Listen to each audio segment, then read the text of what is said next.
Hi, I'm Fads the Solver. If you are the weakest student in your maths class, you've come to the right place. Don't worry. I'm here to help you. In the course of creating videos involving the quadratic formula, I realized I needed to summarize the attack strategy in solving the quadratic equation because I had to repeat myself in every problem. So I created this video on the notes and tips and the common possible sources of mistakes whenever we use the quadratic formula. I will insert this video into its problem we solve. If you have seen this section already, you can skip this video to the portion where we start solving the problem given. Let us proceed with these notes and tips in solving quadratic equations, specifically using only the quadratic formula. The quadratic formula seen here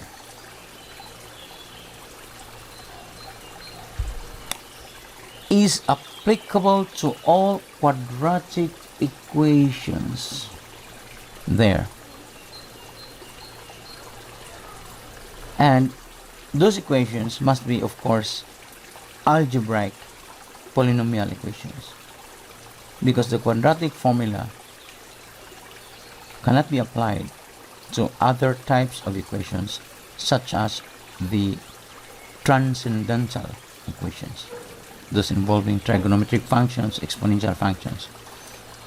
In this case, we focus on the polynomial ax squared plus bx plus c equals 0. That's the standard form. And we have the quadratic formula.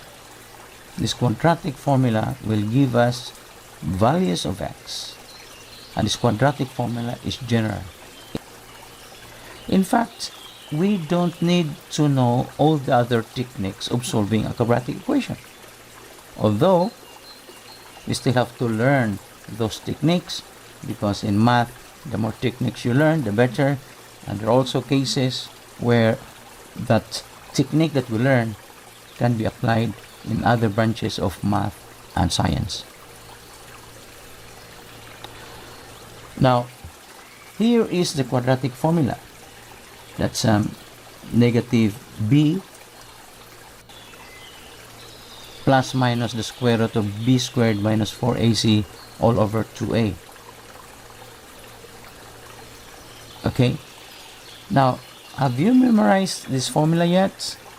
Now this is like the Pythagorean theorem. This is very basic in algebra, and let me share with you a tip, a technique in how to memorize this. When I was young, I would memorize this on a short-term basis, put it in my head, and then I would write this down on a piece of paper 50 times in succession. 50 times on a piece of paper, a large piece of paper, of course. I write the formula down from my short-term memory, and then the next day you'll be surprised. After writing it for 50 times, you would still remember the quadratic formula. That's what I do also for important formulas where I keep on forgetting them. Sometimes, there are formulas you just simply can't memorize them. So what I do is I write them down 50 times. Alright, so let's proceed with some tips and techniques. To solve for x using the quadratic formula, you must, this is our attack strategy, this is our solutions strategy. I'm going to highlight it. You must use, I've shared with you here on the left side of the page, Our objective, our attack strategy.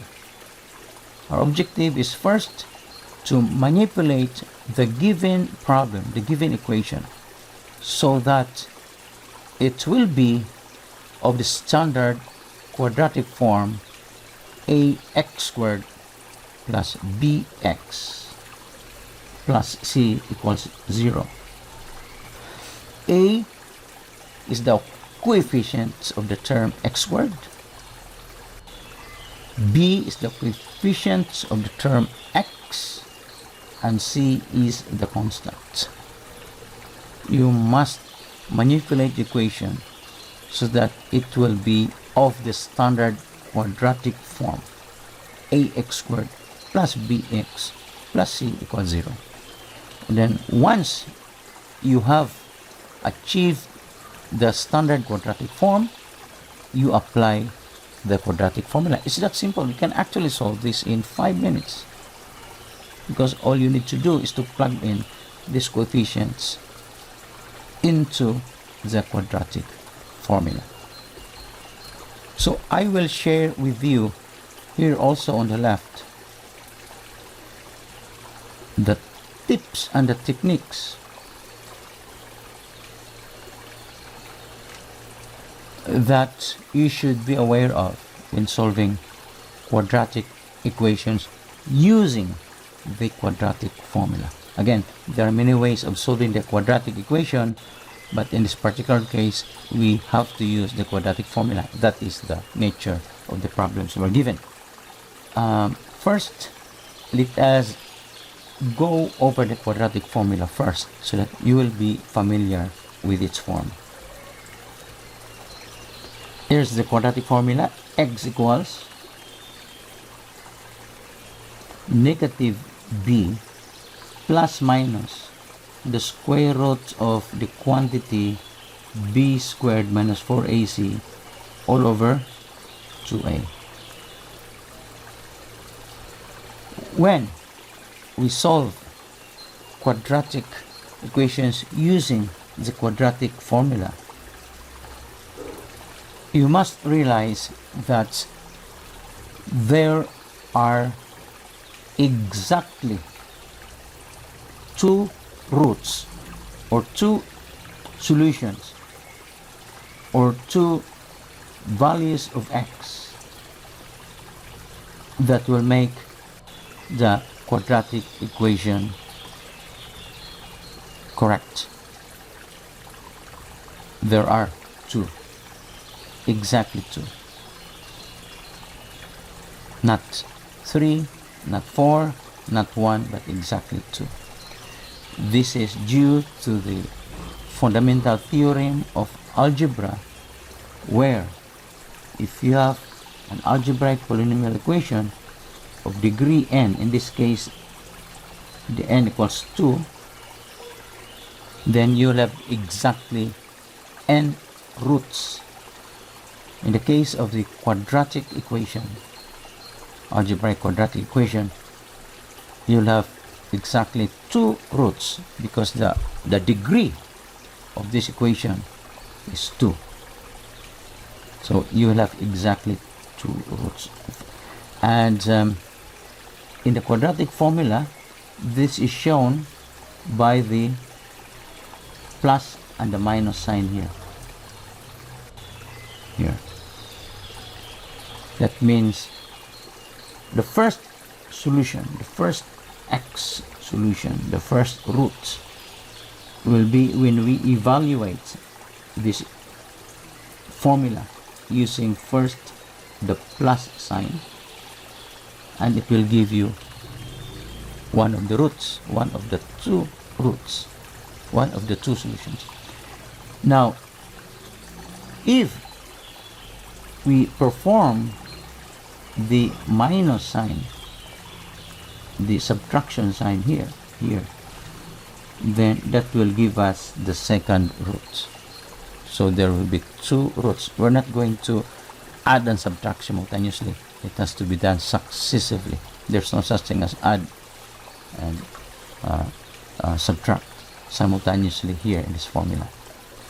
So we'll have exactly 2 roots. Right, so let's proceed. Now, look at the term here, negative b. Be careful because it's a negative b. So if b happens to be negative, then that will be negative of a negative, which becomes a positive. So be careful about the negative there.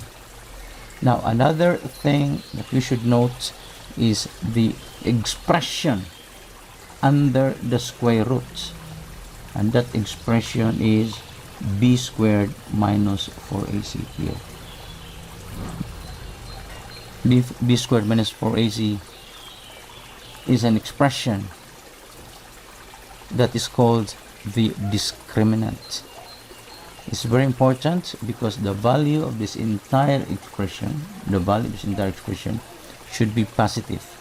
Should be positive because if it is negative, the value of this, if it's negative, then you will have the square root of a negative number, which is, involved in advanced algebra, because that will lead into the concept of imaginary numbers or complex numbers.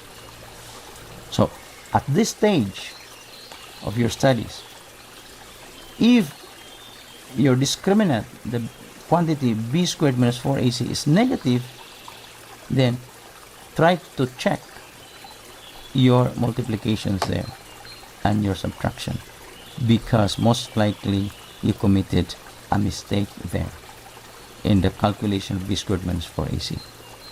So to summarize, the moment you have a negative quantity for b squared minus 4ac, which is called the discriminant, which is the expression inside the square root, then if it's negative, then you probably made a mistake at this stage of your study of algebra.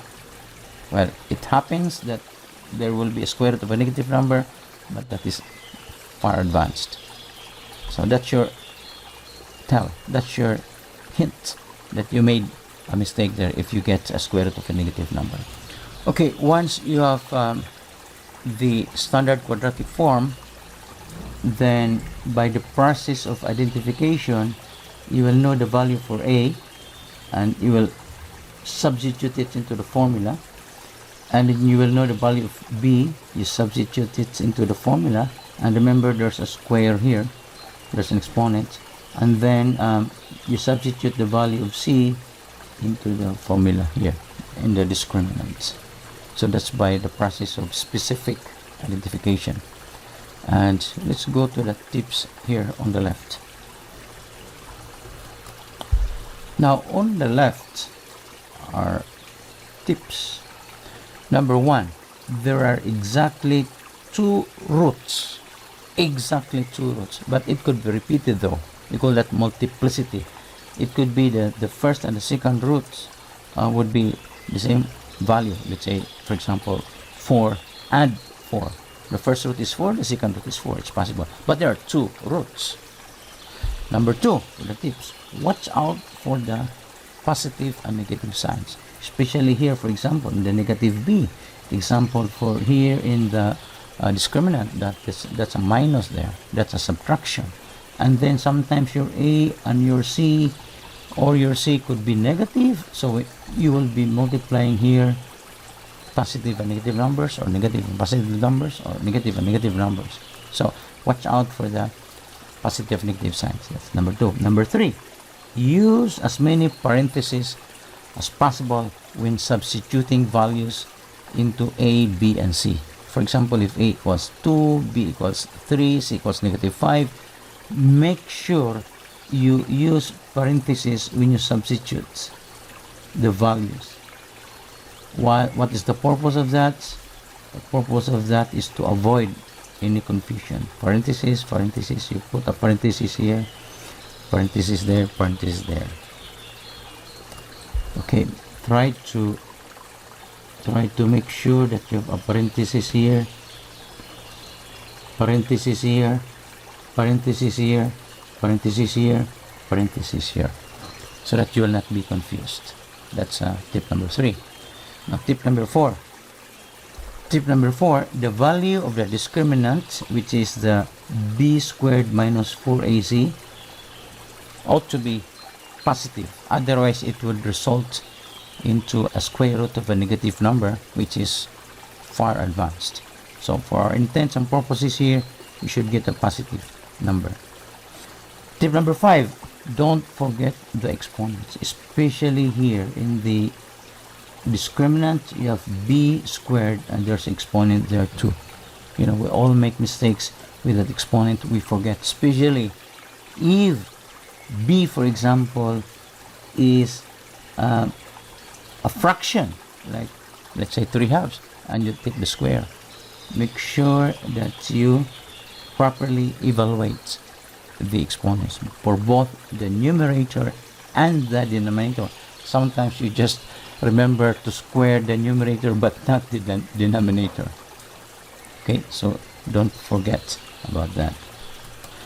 And the sixth tip that we have is that subtracting a negative number is equivalent to adding a positive number. For example, this is very important because this happens many times when we try to manipulate the equation so that it will be of the standard quadratic form. We'll be doing a lot of this. Subtracting a negative number, let's say 8, that is the same as adding a positive number.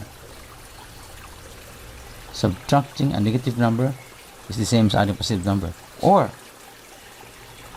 subtracting a positive number is equal to adding a negative number.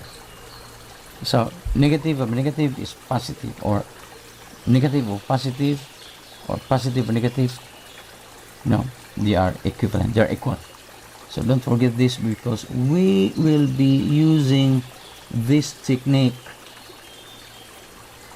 Okay, we'll be using that technique almost in every problem. Alright, so those are the basic tips that I could share with you. And again, I'm going to insert this video into each problem that we solve involving the quadratic formula. Now let's proceed to solving the given problem.